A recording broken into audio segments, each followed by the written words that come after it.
Queridos estudiantes de Artes Visuales de la UNAD, en esta ocasión quiero desarrollar con ustedes algunos principios orientadores para poder entender la producción artística al interior de la religión del Islam. Primero, habría que por lo menos unos principios religiosos muy generales para poder entender cómo se manifiestan en el arte. Uno de ellos es que la fuente inicial histórica del Islam ha sido su profeta Mahoma, que es la forma españolizada de aquel que cuyo nombre en árabe es Abu y Qasim Muhammad ibn Abdallah al-Hasimi al-Quraisi, nacido en la Meca en 570 y muerto en Medina en el 632. Al interior de la religión del Islam se asume que el profeta Mohammed o el profeta Mahoma fue el último profeta de una larga cadena que comienza con el mismo Adán, pasando por Moisés, por Jesús y llegando finalmente a esta figura emblemática. La historia de Mahoma transcurre inicialmente en Arabia, en la península de Arabia. Mahoma es hijo de una familia pudiente, respetada, de comerciantes, que recibirá, según la tradición religiosa del Islam, la revelación, ciertas visitas de arcángeles que le revelarán la misión de profeta y lo ungirán con ese deber sagrado. Una cosa importante de la historia de Mahoma, o hay muchos momentos importantes que son reseñados de manera clave simbólicamente dentro del Islam, es que él fue subido al cielo. El lugar de la elevación de Mahoma al cielo fue Jerusalén. A él también le fue extraído el corazón por el arcángel Gabriel, tengo entendido. Le fue limpiado de toda la impureza negra por la que podía entrar el demonio y realmente le fue depositado en una urna de oro por el arcángel y luego le fue devuelto al pecho. Parte importante de la labor histórica de Mahoma fue erradicar el politeísmo en varias de las tribus árabes, aún en su mismo clan, los Quraisi. Y esto le valió hartas enemistades, lo que le valió también el destierro y ciertas guerras que tuvo que librar en vida históricamente para imponer la religión del Islam, que es una religión estrictamente monoteísta, que no acepta ni siquiera enviados divinos, únicamente acepta a los profetas, como aquellos a los que Dios, o la palabra árabe para decir Dios, Alá, les ha revelado cierto mensaje y cierto deber. En el Islam se acepta, por ejemplo, la imagen de Jesús como profeta, y lo mismo se aceptan otros de los profetas del Antiguo Testamento. Se entiende también a Mohammed o a Mahoma como el último profeta. Ese estricto monoteísmo también plantea que, o más bien nace previniendo la posibilidad de la idolatría y luchando contra la idolatría de otras religiones contemporáneas de la península árabe y después de otros lugares del mundo donde la religión del Islam saldrá. Por eso mismo hay una estricta prohibición de las imágenes. Una sura del Corán, el libro sagrado del Islam, dice, por ejemplo, que la única realidad en un mundo efímero es la palabra de Allah y todas las obras humanas son vanas. Entendiendo este precepto del Corán, asumiríamos que no le corresponde al ser humano producir imágenes ni de los seres vivos, ni de las personas, ni de los seres sagrados. Por eso quise comenzar con esta imagen que estamos viendo en la pantalla, que es la escritura en caligrafía del nombre del profeta Mahoma. Es preferible evocar la presencia del profeta escribiendo su nombre y buscando más bien enriquecer esa escritura y además el ornamento que traería la belleza al mundo sin que necesariamente se estén representando figuras, aunque hay diferentes formas de interpretar estos preceptos y diferentes formas de practicar la religión del Islam, desde unas muy conservadoras y fundamentalistas hasta otras un poco más liberales y modernas. La prohibición inicial de las imágenes se mantendrá dando una pauta importante a la producción artística. Ustedes verán en esta bella estampa Primero en el centro, los caracteres escritos en caligrafía en árabe del nombre del profeta Mahoma, y alrededor una serie de decoraciones muy ricas que derivan de motivos abstractos y algunos que son derivaciones de ornamentos vegetales y a unos un poco más esquematizados, que son una decoración altamente enriquecida que suple la ausencia de las imágenes, por lo menos en el arte del Islam más tradicional. Esta, esta forma de emprender el enriquecimiento artístico también parte en cierto momento los patriarcas del Islam aceptarían que hubiera representaciones de ciertas figuras con la condición de que se parezcan a las flores. Entender que se parezcan a las flores significaría también que tengan un carácter netamente plano y decorativo y que en ningún momento el fiel que mira la imagen tenga alguna percepción confusa al creer que hay una presencia real o por otro lado sea susceptible de desarrollar idolatría. El Islam nació en tribus nómadas árabes del desierto y esto nos hace también saber que siendo tribus nómadas no tenían arquitectura. Claro, tenían formas de campamento y carromatos y tiendas que lo llevaban a orar en el desierto y buscar siempre la sombra de palmeras del desierto para poder orar. La oración tiene que ser repetida según le fue dictada a Mohammed por el mismo Alá en su subida al cielo. La palabra Islam significa sometimiento y la palabra musulmán significa aquel que se sometió a la voluntad de Alá, el solo y único Dios, revelada por el profeta Mahoma en el Corán. Quien acepta llamarse musulmán acepta que su vida significa esto. Y eso significa que todo lo que pase en la vida de un musulmán tiene que ver con Dios y debe haber revelado su voluntad en alguna parte del Corán. Él debe buscar el consejo siempre en el único libro del Corán. Y por otra parte, que la única voz consejera legítima para la vida del musulmán es Alá.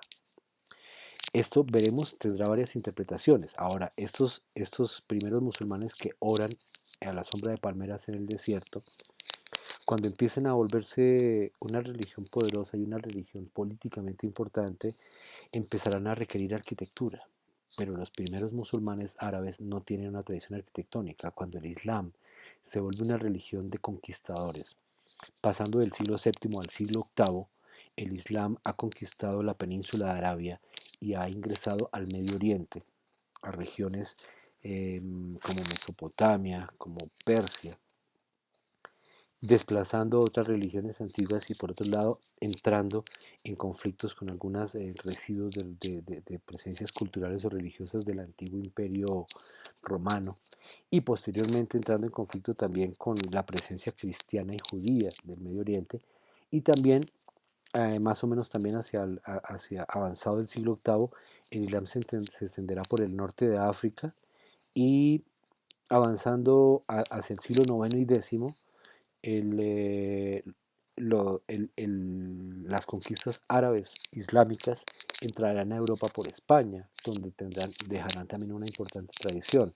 ¿Qué irá pasando artísticamente alrededor de estas conquistas? Será muy importante pensar que ante la ausencia de una tradición arquitectónica, el Islam irá absorbiendo elementos de las arquitecturas de los lugares que va conquistando.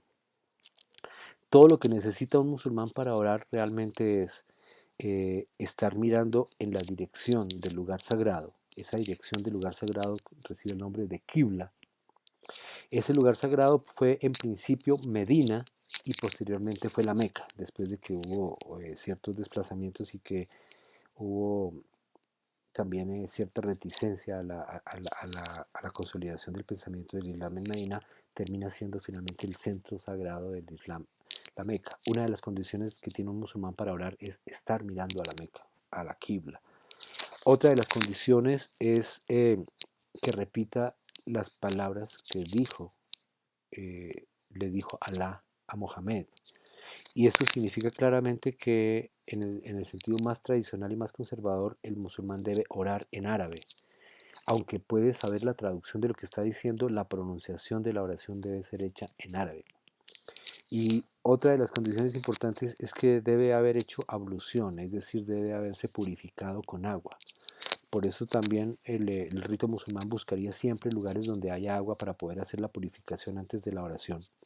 En caso de no encontrar agua, podría hacerla simbólicamente con arena, pero siempre buscará en principio la presencia de agua.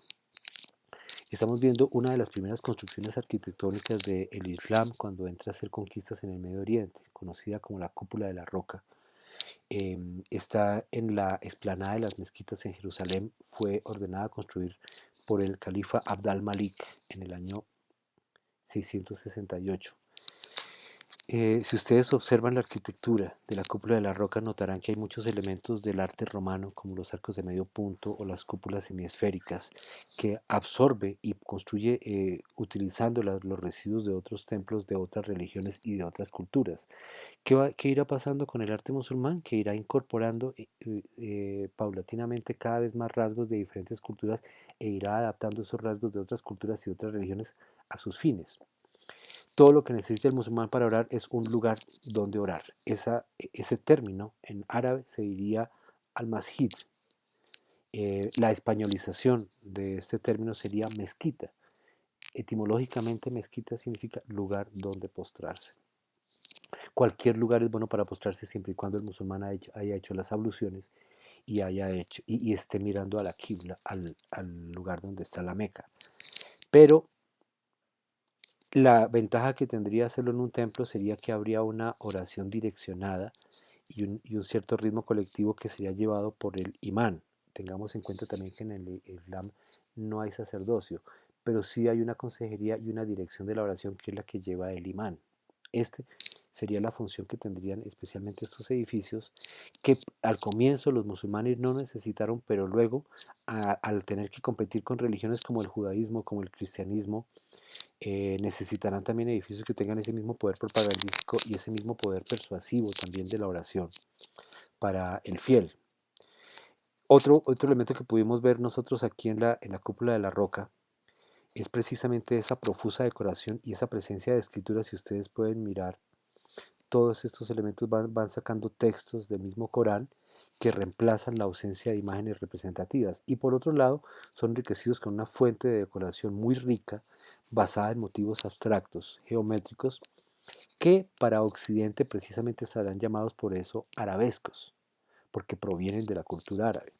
La prohibición de hacer imágenes llevará a los musulmanes a enriquecer muchísimo esta investigación sobre las formas geométricas y hacer eh, formas decorativas que desarrollan a partir de la línea y de la descomposición de figuras geométricas esta forma de poblar el espacio. Hay que tomar en cuenta que el pensamiento árabe llegó a un grado muy alto de refinamiento en el desarrollo de las matemáticas y que, por ejemplo, muchos principios matemáticos que hoy en día son muy normales para nosotros nos llegaron por la cultura árabe. Términos, conceptos y palabras que vienen del árabe como álgebra nos vienen a mostrar precisamente de qué manera las matemáticas de árabes a través de de las incursiones islámicas llevaron a enriquecer tanto la cultura de Occidente. Términos como alquimia, química, son palabras de procedencia árabe que, que nos muestran el gran desarrollo científico que viene a tener esta cultura y que cuando miramos la presencia en la decoración vamos a encontrarla que todo ese conocimiento matemático, entre otras cosas, no olvidemos nosotros que también los números que nosotros manejamos se llaman números arábigos, precisamente porque lo fueron los menos traídos por los árabes que reemplazaron la numeración romana, que era una numeración altamente complicada para estas nuevas disciplinas como el álgebra o el cálculo u otras, o la misma física que elaboraría unas cantidades numéricas que serían complicadísimas de expresar en la numeración romana. Y como vamos a ver aquí que precisamente hay un alto conocimiento aritmético que es aplicado con figuras geométricas que tienen un grado de refinamiento importante basados en la línea, pero que por otro lado también pueden expresar otro principio del Islam, el hecho de que todo lo que pase en el mundo y la vida debe tener que ver con Dios, también empieza a expresar que toda construcción islámica está basada en la noción de centro. No olvidemos que también los árabes trajeron a Occidente la noción de cero, que es el número que expresaría el punto inicial de todo. Y esta noción de cero aplicada al centro también empezaría a mostrarnos que hay una predilección muy importante por las construcciones radiales y precisamente también la ubicación espacial basada en el centro. Si todas las líneas de una decoración van derivando de tocar un centro en algún lugar, también todas las formas de la arquitectura estarían rodeando un centro y también todas las incursiones islámicas y todas las ciudades islámicas, todas estarían relacionadas con un centro que sería entonces la Meca, a la cual estarían mirando las quiblas de todas las mezquitas de todo el mundo. Por lo tanto, también aquí estaríamos confirmando el mundo como una producción basada en un centro. Y ese centro tiene otros centros. Si la mezquita es el centro de una ciudad islámica, en el centro de la mezquita hay una pared que es la quibla, que está mirando a la Meca, y en el centro de esa pared está el Mirab, que es una especie de nicho, que si tú miras hacia allá sabes que esa es la dirección de la Meca, precisamente porque toda tu vida se centralizaría ante esas presencias de Dios en el mundo o de Alá. A veces es importante anotar que aunque la palabra Alá puede traducirse como Dios, la palabra Alá no permite género ni número, mientras que la palabra Dios sí permite decir los dioses o la diosa. La palabra Alá sería una palabra mucho más neutral y mucho más genérica, por eso aún en los musulmanes que hablan español se prefiere seguir usando el término Alá que el término de Dios. Una de las, o más bien otra de las grandes construcciones del Islam es conocida con el nombre de Mezquita del Profeta. Realmente su nombre en árabe es Al-Masjid al-Nawawi, que es la mezquita del profeta. No olvidemos que masjid, el término masjid es lugar donde postrarse, de donde viene la palabra mezquita. Claro, estamos viendo el estado actual moderno de esta mezquita, pero podemos saber que esta mezquita, fundada en Medina, una de las primeras peregrinaciones de Mahoma, fue uno de los primeros lugares de ceremoniales y de culto islámico, por lo tanto será un lugar preponderante en las visitas de todo musulmán durante su vida religiosa. La mezquita del profeta en Medina, la cúpula de la roca en Jerusalén y ya iríamos a mirar el otro gran edificio que estaría en la Meca, que sería el lugar central donde se centraría la vida musulmana, son los tres más importantes edificios y que representan la arquitectura y otras expresiones artísticas dentro del Islam. Miremos algunos detalles de la mezquita del profeta en Medina, como por ejemplo su organización basada en girar alrededor del centro. El centro de la mezquita es el masjid, que sería un lugar lleno de columnas que además provee espacio para que los fieles musulmanes se postren en el piso, se arrodillen y mirando hacia la Meca a hacer la oración. Además, los bordes de una mezquita están rodeados por unas torres llamadas minaretes que tienen varios nichos en diferentes niveles de altura, por los cuales va subiendo un personaje que va cantando, gritando el llamado a la oración. Sería el equivalente a los campanarios en las iglesias cristianas, solamente que por aquí saldrían los cantos. Ese personaje es el muezín, que hace el llamado a la oración para congregarse. Y adentro encontraríamos precisamente en el interior del Al-Masjid al-Nawawi esa profusión de columnas que estarían acompañando, si ustedes notan aquí, a los fieles musulmanes a postrarse en el piso, cada uno, muchas mezquitas proveen el tapete o la alfombra, en algunos casos el fiel lleva su alfombra para postrarse, pero es muy importante que recordemos esto, que esa cantidad de profusión de columnas que está en el centro de la mezquita, le recuerdan a los musulmanes cómo los primeros musulmanes oraban a la sombra de palmeras y cada una de esas relaciones de columnas con sus arcos recuerdan la sombra que hacían las palmeras en los oasis donde los primeros musulmanes oraban. Es muy bella esa referencia y que además nos empieza a dar cuenta de cómo se van absorbiendo otras opciones culturales, por ejemplo, elementos de procedencia del Medio Oriente como las columnas fasciculadas o los arcos ojivales que son una clara influencia de su contacto con el cristianismo en los conflictos que van a haber en diferentes momentos, hasta en las mismas cruzadas. Y por otro lado, la gran riqueza visual que puede tener este edificio, aún con la ausencia estricta de imágenes. Estamos viendo parte de uno de esos pasillos exteriores que le permiten, en ceremonias muy concurridas, hacer la oración en el exterior y de qué manera en esta fotografía vemos, por ejemplo, en la existencia moderna, actual de la mezquita del profeta, una posibilidad de desplegar o cerrar estas especies de paraguas o de parasoles que siguen recordando claramente la primera historia de esas tribus nómadas que oraban a la sombra de palmeras. En este caso, con una gran riqueza y con una gran modernidad, se sigue siempre recordando y recordando el hecho con las acciones también que se ora a la sombra de palmeras recordando a los primeros fieles.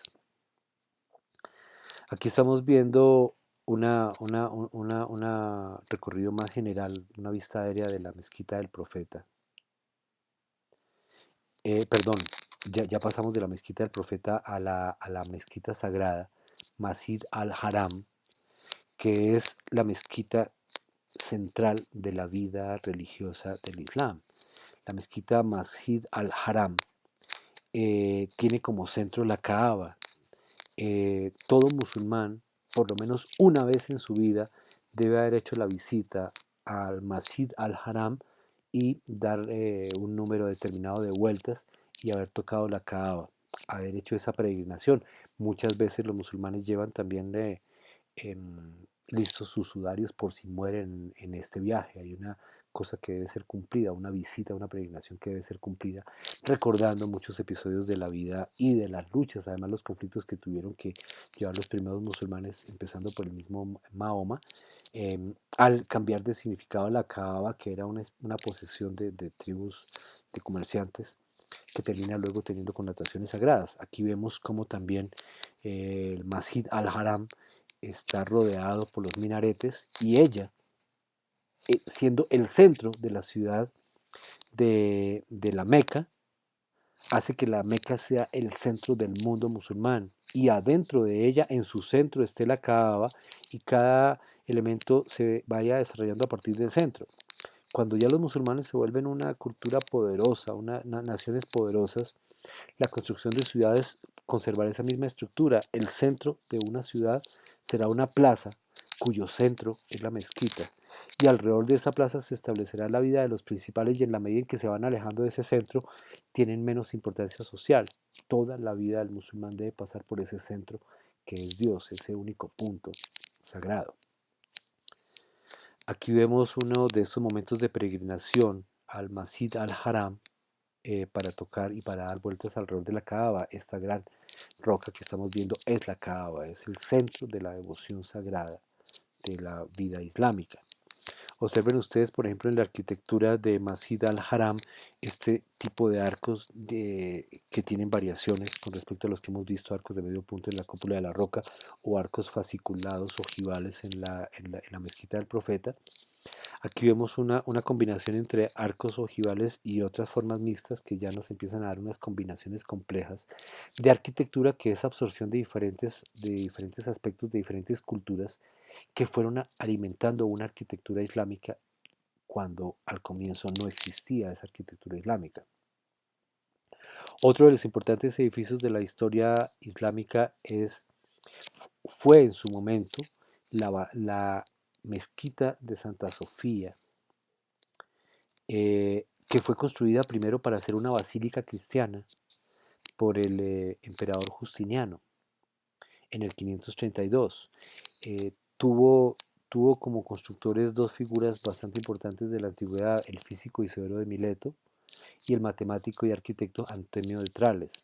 Fue ordenada a construir por el emperador Justiniano por petición de su madre, la Santa Elena, y fue el centro de devoción cristiana de Oriente. Luego, cuando vienen las cruzadas, habrá una serie de conflictos entre los cristianos de Oriente y los cristianos de Occidente, y posteriormente viene a haber una toma de este centro donde estaba esta iglesia, que fue por un momento el centro del Imperio Romano, Constantinopla, donde se trasladó su sede el emperador Constantino, fue tomado por los turcos otomanos muy cerca del siglo XV.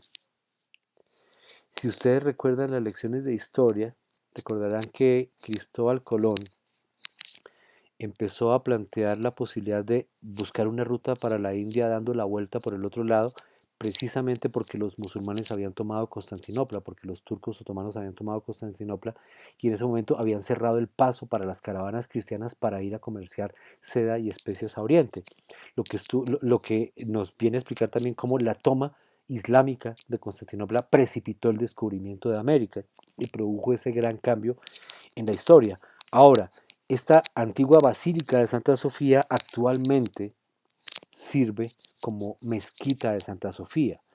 Los musulmanes no tienen, y la religión musulmana no expresaría también un recelo muy grande de compartir ciertos símbolos con el cristianismo y el judaísmo, excepto por la divinización, por la existencia de santos y de enviados como el Hijo de Dios que no son aceptados en el Islam. Ellos aceptan esas figuras como profetas.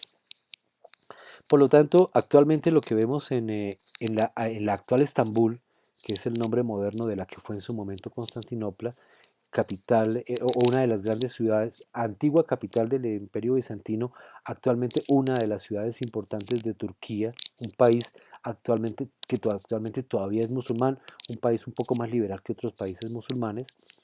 La vemos actualmente ser coronada y rematada por los minaretes que completan y le dan la arquitectura islámica, pero también mantiene las formas originales de la basílica, conservando también la girola, que sería este complemento de pequeñas capillas adosadas a la parte posterior al ábside de la iglesia. Su cúpula también es hemisférica, que es una clara derivación del arte del Imperio Romano en el momento en que lo hace construir el emperador Justiniano. En Santa Sofía, pues vamos a miramos otra faceta importante, que es una iglesia esplendorosa. Lo que va a pasar con el momento en que la adoptan los musulmanes es que no la van a destruir. Los turcos otomanos musulmanes van a aprovechar este muy bello edificio para adaptar su culto al uso musulmán y retirar los símbolos de uso cristiano. Por eso entenderemos que en el interior, y ustedes lo notarán, muchos símbolos cristianos fueron raspados, esos antiguos mosaicos que el cristianismo bizantino ubicó, pues serán raspados. Aún habrá cierto respeto por algunas representaciones cuya belleza fue admirada tanto que fueron respetadas y fueron tenidas en algún lugar. Pero adentro de la antigua basílica, actual mezquita, lo que podemos encontrar es de nuevo cómo aparecen, reemplazando el poder de las imágenes, más bien las, los nombres bellamente escritos de Mohammed, de Alá, por ejemplo aquí, Dios y su profeta, no como representaciones, como de pronto no sería aceptado por los musulmanes que lo hagan los cristianos, y aún por los judíos tampoco aceptan que los cristianos hagan esas representaciones, pero ellos tendrán su forma de poder dialogar con estas otras formas y mantener un poco de la historia cristiana de la iglesia y sin embargo respetar las exigencias del uso y de la simbología y la iconografía islámica. Estamos viendo una mezquita construida muy cerca de la Basílica de Santa Sofía, que es conocida como la Mezquita Azul, mandada a construir por el sultán Ahmed Kami. El arquitecto fue Sedefkar Mehmed Aga. Esta mezquita, ya vamos a ver por qué fue llamada Mezquita Azul, porque utilizó una gran cantidad de la decoración de un palacio islámico cercano que le da ese carácter y ese peso importante de la relación entre azul y dorado. Ustedes podrán observar también adentro de la mezquita azul como de nuevo vemos estos importantes medallones con la escritura en caligrafía del nombre de Mohammed y de Alá, y también la adopción de otros elementos que van pasando por culturas con las que tuvieron conflicto, aún elementos del cristianismo. Recordemos los arcos ojivales de las catedrales góticas, las formas fasciculadas que por ejemplo también son influencia del Medio Oriente, de la cultura persa y otras, en convivencia también con el mosaico que tienen los bizantinos, solamente que tiene un uso y una forma de decoración netamente abstracta, derivada tanto de formas vegetales como de variaciones aritméticas ligadas a ese gran conocimiento matemático de la cultura árabe. Aquí estamos mirando otra faceta de la mezquita azul del sultán Ahmed, De nuevo encontramos textos del Corán bellamente escritos, tan bellamente escritos que a veces parece que son decoración como la otra decoración. Y fíjense ustedes que si en estos lugares, en un templo católico, hay una gran cantidad de representación, por ejemplo, de profetas y otros elementos, estas formas son reemplazadas aquí por decoración eminentemente abstracta. Otro de los grandes edificios del Islam es conocida como la mezquita madrasa del sultán Hassan.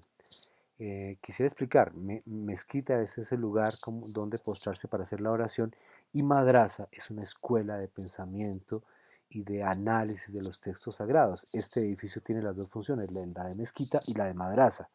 Por eso se la conoce como mezquita madrasa del sultán Hassan. Eh, Esta mezquita está en el Cairo, Egipto, y forma parte de la época islámica de Egipto, sobre todo entre el 757 y el 1356. Podremos ver que varios de los elementos que hemos venido señalando vamos encontrándolos. La construcción basada en el centro del edificio, el hecho de que haya paredes que van rodeando la, el lugar donde se hace la oración en el centro del centro, los minaretes que están con los nichos para que los mesines pasen y la combinación de diferentes momentos históricos y estilísticos de arcos. En este caso también podemos reconocer muchos elementos del arte románico cristiano que son adoptados por ellos, junto con otras formas que son, por ejemplo, estas formas de cúpula llamada cúpula persa, que es una cúpula que ya no es hemisférica, sino tiene un poco una forma como de cebolla cabezona. Y la presencia de palmeras que siempre tendrán que recordarle al musulmán, los primeros musulmanes que oraban a la sombra de palmeras en el desierto. Junto con ello también tengamos que debe ser muy importante en una mezquita que tenga los recursos, la presencia de agua para hacer las purificaciones y las abluciones.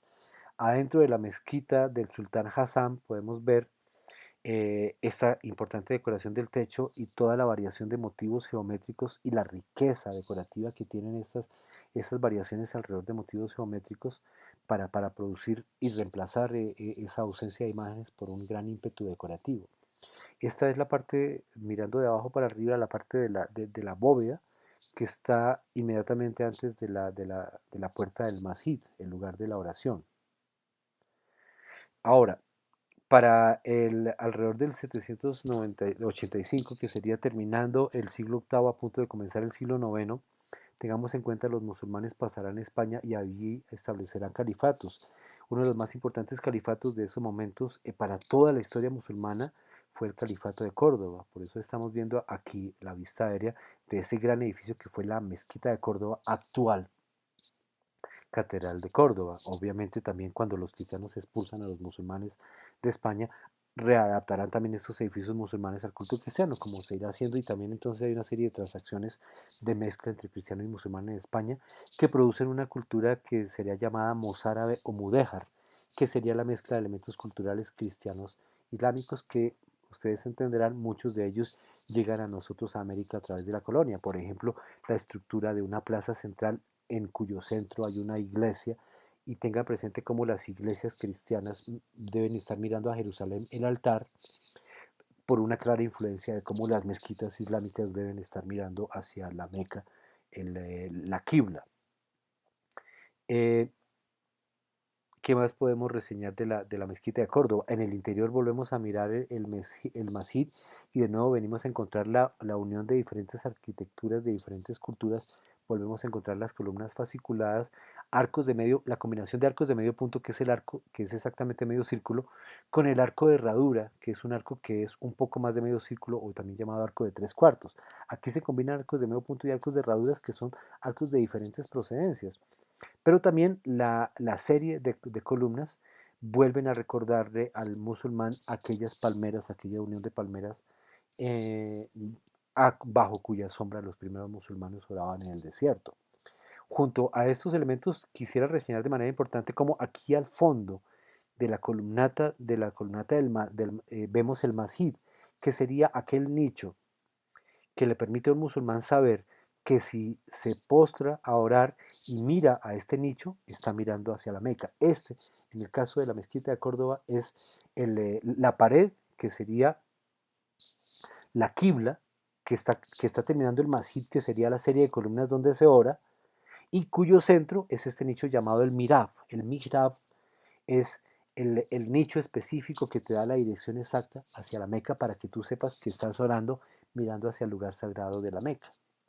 Y todo esto, volvemos a encontrarlo, tiene que ver con esa noción estricta de estricto monoteísmo y además de construcción basada en el centro de todo. Podrán ustedes observar también una serie de arcos aquí mucho más elaborados, arcos trilobulados o arcos trebolados, que también son una incorporación de variaciones a partir de los arcos de arquitecturas de muchas culturas y religiones. De nuevo, en el mihrab de la mezquita actual Catedral de Córdoba encontramos arco de tres cuartos o arco de herradura. Aquí encontramos también arcos polilobulados, que son arcos con más de un lóbulo, que nos dejan ver un poco más de lejos la dirección hacia el masjid. La pared completa sería la quibla, el nicho específico sería el masjid, y todo este lugar de columnas sería el masjid, el lugar donde postrarse. Quibla, mirab y masjid serían los tres elementos más emblemáticos y representativos de la estructura religiosa islámica. Aquí vemos otros elementos de la mezquita de Córdoba en su estado actual de catedral, como la puerta de San Miguel, donde encontramos esas combinaciones de arquitecturas y también la profusa decoración abstracta que también poblaría esa misma presencia islámica de España. Y vemos aquí en la mezquita de Córdoba de nuevo, o desde otra dirección, la llegada de nuestra mirada hacia el Mirab. Otro de los grandes edificios islámicos de España sería el Palacio de la Alhambra de Granada, mandado construir por el califa Muhammad ibn Nasr. Se pueden dar ustedes cuenta cómo se fueron adaptando aún elementos de la arquitectura grecorromana, medieval, y van uniéndose en un estilo mixto que va tomando una propia identidad a partir de esas incorporaciones que tienen de toda esa cultura árabe del norte del África y del Medio Oriente, y que además la vienen a mezclar con lo que encuentran en España, europeo. Uno de los lugares más representativos de la Alhambra, del Palacio de la Alhambra de Granada, es el llamado Patio de los Leones, en cuyo centro encontramos precisamente una pila con leones. Tengan presente que la arquitectura islámica, en el caso de los palacios, también es basada en el centro, y el centro de los palacios y las casas normalmente era un patio en cuyo centro había una pila de agua. Si ustedes tienen presente las casas coloniales de América, si ustedes han conocido en algunos lugares de las casas coloniales grandes en nuestro país, todavía muchas de ellas mantienen la estructura de un primer patio central en cuyo centro hay una pila y muchos caminos concéntricos que llegan hacia allí, alrededor de los aposentos, y lejos de él los aposentos de personas menos importantes como sirvientes o esclavos, y la presencia de agua de manera importante. Devolvámonos un poco a estas columnas y miremos cómo estas columnas y su profusa decoración, que se ven ya con arcos mixtilíneos, parecieran recordar en su sombra las formas de las palmeras abriéndose y cayendo en su sombra en el desierto. Sus fustes mucho más delgados nos muestran y nos recuerdan de manera más evidente y más llamativa las formas de las palmeras. Aquí vemos un acercamiento a mirar cómo conviven la decoración con escritura bellamente escrita en caligrafía, que de nuevo reemplaza la ausencia de imágenes en la decoración. Miremos uno de estos detalles, como a veces nosotros pasaríamos sin un ojo atento y pensaríamos que estamos viendo decoración cuando realmente lo que estamos viendo son textos en escritura caligráfica. No olviden ustedes también que la caligrafía es una de esas disciplinas artísticas que también fueron heredadas a Occidente por los árabes, musulmanes. Y quisiera que termináramos mirando dos edificios importantes de las incursiones islámicas hacia el oriente, hacia la India. La mezquita de Isa Khan Niyasi en Delhi. Aquí estamos viendo los arcos y al fondo estamos viendo la quibla, la pared de la quibla, en cuyo centro está el nicho llamado Mirab. Aclaremos esto. La quibla es una pared que está orientada a la Meca, pero el centro de la quibla es el Mirab, que sería el lugar exacto, que si tú miras orando hacia ese lugar, estás en dirección a la Meca. Normalmente la quibla y el Mirab están rematando este lugar central para orar, que es llamado el Masjid. Realmente es la única parte importante de la mezquita. Todo lo otro sería decoración. Y por último, quisiera reseñarles este muy importante, muy famoso edificio de las incursiones islámicas a Oriente, el Taj Mahal, cuyo nombre también traduciría Corona de los Palacios, ubicado en la ciudad de Agra, en el estado Uttar Pradesh, en la India, ordenado construir por el Shah Jahan de la dinastía mongola en honor de Arjumand Banu Begum, conocido con su nombre corto como Mumtaz Mahal, que sería su esposa favorita. Se ha dicho muchas cosas sobre el Taj Mahal. Se entiende que el Taj Mahal no fue construido como mezquita, sino como mausoleo. Hay muchas interpretaciones románticas del Taj Mahal, por ejemplo, entender que es el más grande palacio construido en homenaje al amor de un hombre por una mujer. El Shah Jahan hizo construir este mausoleo para albergar los restos de su esposa favorita, eh, Mumtaz Mahal, y posteriormente albergar sus propios restos. Fue construido completamente en mármol, lo que hace también que su estructura tenga una translucidez que se dice toma el color que tenga el día en ese momento. Actualmente vemos el Taj Mahal coronado por 4 minaretes porque también será aprovechado como santuario de culto y ya no solamente como el mausoleo. Y podemos encontrar también lo importante que es la presencia de agua que permite precisamente que el musulmán pueda hacer las abluciones o purificaciones con agua. Los minaretes permitirían que los muecines hagan el llamado a la oración y de nuevo la estructura central permitiría todas estas funciones que sería principalmente postrarse a orar. Vean ustedes cómo en diferentes momentos y en diferentes etapas del día el edificio mismo toma unas coloraciones diferentes. Esto es algo muy importante que mostraría también ese gran esplendor y esa gran esfuerzo que se puso en la construcción de este edificio. En el interior del Taj Mahal podríamos encontrar de nuevo esa combinación de arquitecturas que vienen de muchas partes del mundo por los cuales pasaron las incursiones islámicas. De nuevo encontramos aquí una combinación de arco que pareciera unir un poco de arco persa con el arco ojival.